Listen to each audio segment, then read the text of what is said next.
Денеска пред нас, како предлог закон за дополнување на законот за пратениците, поднесен од Левица, нудиме насушно потребно ограничување на патните трошоци. За причините за поднесување на овој закон по скратена постапка би издвоила неколку. Првата причина е тоа што не е обемен и не е комплициран овој закон и може да се донесе по скратена постапка. Втората причина е тоа што сметаме дека јавноста веќе долго го артикулира овој проблем и директно влијае по достоинството на собранието, достоинството на сите пратеници и довербата во институциите во политичкиот систем. Третата причина, нормално и нашата причина лична, како антиестаблишмент партија, пробуваме да го вратиме тоа што некогаш народот го имаше, а тоа е политичка моќ. Затоа што всушност овие денеска кои ја владеат државата, ВМРО-ДПМН, токму нивниот министер и фридманист ги укина привилегиите, тоест потребните односи кои работодавецот треба да ги исполни со своите работници. Нивниот министер Трајко Славевски ги укина патните трошоци за работниците, за сега само тие да имаат било какви привилегии. Предлог законот нуди рационална равенка. И затоа што политичките партии овие денови да си ја исперат својата свест, својата ненаситна лакомост, покрај тоа што народот знае дека ги злоупотребуваат трошоците и во ментална гимнастика пробуваат да го наметнат тоа како неопходно и нужно за работата на пратениците, а како популистички трик на левица, ние, драги пратеници, ви нудиме конструктивна равенка. Да беше популистички, ќе ви поднесевме повторно укинување на патните трошоци, што патем ВМРО-ДПМН во претходниот мандат го гласаше кога СДСМ беше на власт.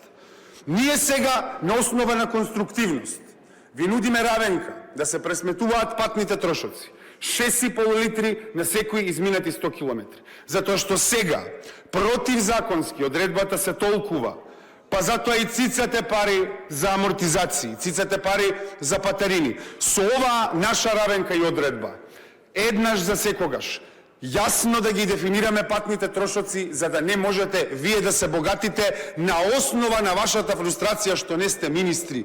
Не ви е никој крив што не сте министри и што не можете да дојдете до поголем залак од питата. Никој не ви е крив за тоа. Ова е јавен дискурс пред левица. За ова зборуваат новинари, за ова зборуваат јавни личности, за ова зборуваат интелектуалци. И сега вие сте најпаметни. Интелектуалците, новинарите, јавните личности, тоа сите се луди, апсолутно. И затоа што за прв пат се среќавате со таа народна фрустрација во парламентот, вие наместо да ја следите фрустрацијата која знаете да постои, вие непосредно се истурате на левица. Вашиот проблем е што воопшто народна волја постои во Народниот дом. Ова вие го знаете, не требам јас да ви го кажувам. Наместо да ја следите фрустрацијата на народот, затоа што во суштина вие се повикувате на владата дека имала привилегии. Првично, со тоа покажувате дека за вас политиката е борба за привилегии. Нас ке ни ги укинат, ама на владата ќе им останат. Вие ја разбирате политиката како борба за привилегии. Втората работа, ако има кај вас политичка волја, можеме веднаш да ги укиниме привилегиите и на владата, но вие тоа го немате. А на крај, не ме ни интересираат вашите аргументи за владата, затоа што овој политички систем е парламентарен. Непосредно се бира парламентот кој ја избира владата. Овде ние не гласаме извршна власт непосредно. Во собранието треба да се состои највисокиот морал политички во државата. И после ќе викате дека судството има 2% доверба. Апсолутно, да. Но и вие допринесувате во општата недоверба во институциите на народот. Тоа е еден магиопсан круг кој почнува токму од парламентот. Баш затоа што сме парламентарна демократија. И сите институции кои имаат низок ниво на доверба се резултат на вашата отуѓеност од реалните потреби и фрустрации на граѓаните. Јас сега ќе би сакал индиректно, но многу озбилно да му се обратам на председателот Ново собрание, кој на состаноци со меѓународни фактори зборува за достоинството на собранието, па зборува за достоинството на собранието кога левица прави драми. Кажете ми, председателе, како се задржува достоинството на собранието кога секој дневно коментарите за парламентарците и за собранието се такви какви што се. Вие знаете какви се коментарите за парламентарците и за парламентот. Дали тоа го повредува достоинството на овој дом и дали вие имате план нешто да направите, освен да се вадите на тоа дека левица ви носи популистички закони во собранието. Вие повеќе од нас треба да се грижите за достоинството на оваа институција. Но ако вие не можете да видите фрустрацијата, ако не можете да видите дека достоинството на собранието се деградира, тогаш покажува дека сте антиинституционални, дека сте антинародни и крајно тоа значи дека сте антидржавен елемент. Вашата политика е борба за привилегии. Но народот се демократизира и полека почнува да ја сваќа логиката на парламентарната демократија. И затоа вие ќе делегитимирате вашата собствена влада. Следниот пат кога народот ќе гласа, ќе знае дека избрал народни представници кои кога било момент да направат нешто што јавноста го барала, пратениците посочувале кон владата. Следен пат народот нема да ги гласа тие пратеници. Не дека ви се заканувам, ви ова најдобро го знаете, бројките не се конечни. Баш вие кои правите трансфери на власт овие 30 години, бројките не се конечни и многу набрзо може се да оди низбрдо. Дали е популизам ако левица посочува кон фактичката состојба? Дали не сакате да слушнете каква е фактичката состојба? Ако сме ние слепи на фактичката состојба, дека платата е 350 евра, тогаш популизам ли е ако ние тоа го спомнеме?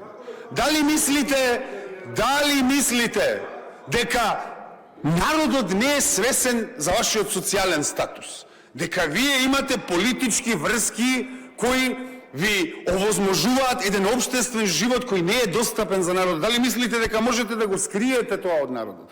Дали можете да скриете дека сите ние добиваме многу високи плати? Не. И во тоа се состои денешното предлог решение.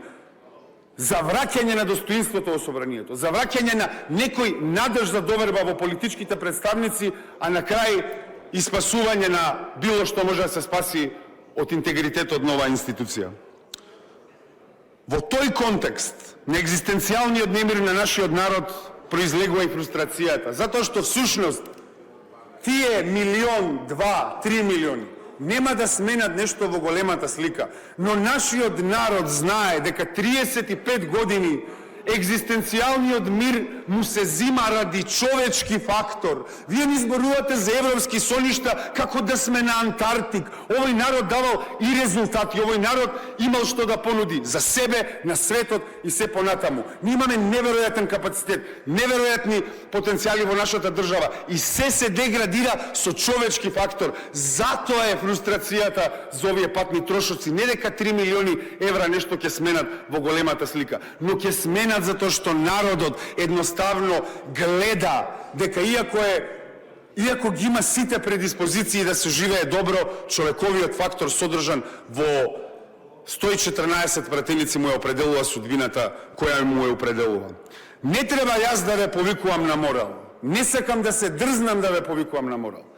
Но имаме луѓе кои се втурнати во канџини извршители, на кредити, на банки, на лоши институции, па луѓе гледате ли каков е дискурсот за судството? Јас ли треба да ве повикувам на морал за во тој дел на нашето општество да го пронајдете својот срам?